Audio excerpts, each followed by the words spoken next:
আজি মই আপোনালোকক দেখুৱাম এই মেটেকা ফুলৰ ভাজি। এয়া চাওক মেটেকা ফুল আৰু লগতে আলুও দিব পাৰে আৰু কোনোবাই যদি খায় পিঁয়াজো দিব পাৰে মিক্স কৰি, তেতিয়া বেছি সোৱাদ হয়। এতিয়া মই কেৰাহী বহাইছোৱে, গৰম হৈছে তেল। তাৰপিছত জলকীয়া মই দি দিম।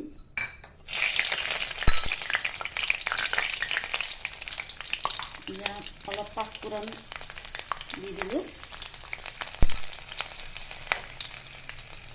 তাৰপিছত আলুখিনি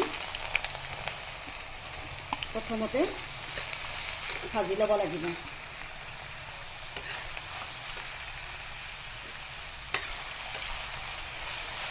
আলুখিনি অলপ ভাজি লৈ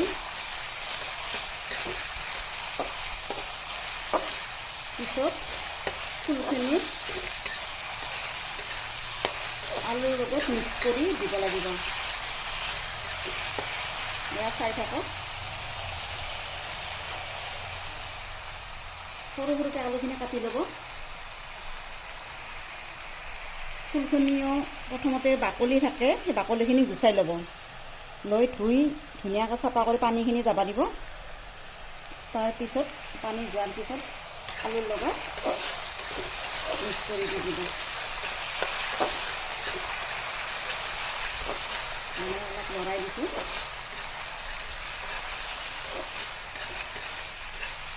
আলুখিনি আগতে ভাজি ল'লে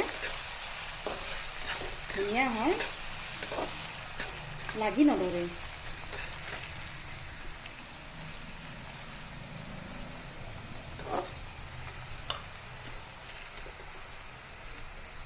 ইমান মই নিমখখিনি দি দিওঁ। তাৰপিছত হালধি অলপ দি দিলোঁ।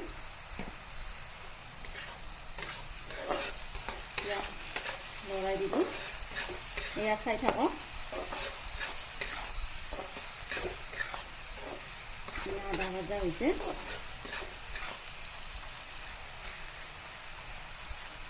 এতিয়া মই ফুলখিনি আলুৰ লগত মিক্স কৰি দিলোঁ।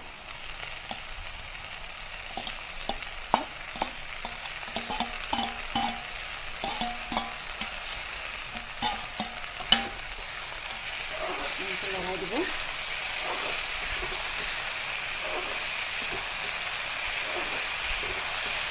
খাবলৈ ধুনীয়া, সোৱাদো ধুনীয়া, খুব কম সময়ৰ ভিতৰতে হয়। এবাৰ আপোনালোকে বনাবলৈ চেষ্টা কৰিব।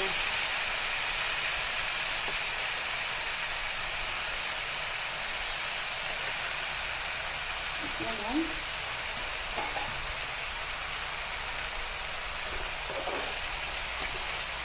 1 মিনিটৰ কাৰণে ঢাকনিখন মাৰি দিলোঁ।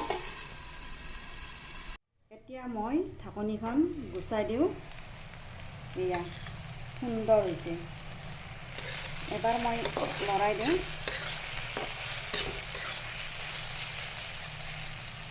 তাৰপিছত অকণমান হালধি নিমখ ছটিয়াই দিম।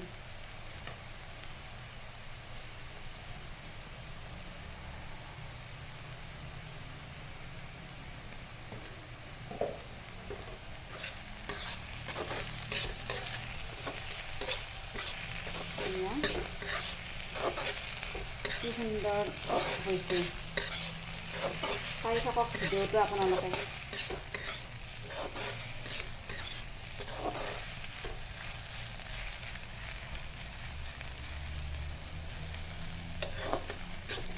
এয়া হৈছে।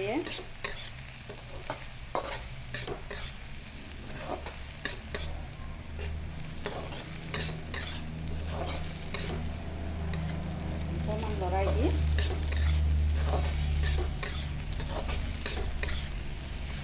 নমাই দি দিব।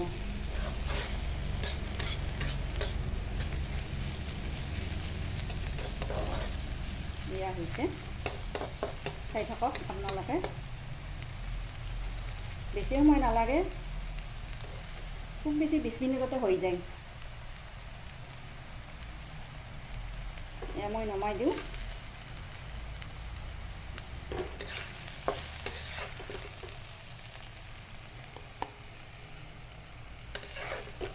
এয়া চাওক ইমান সুন্দৰ, কম খৰচতে ধুনীয়া বনাব পাৰি।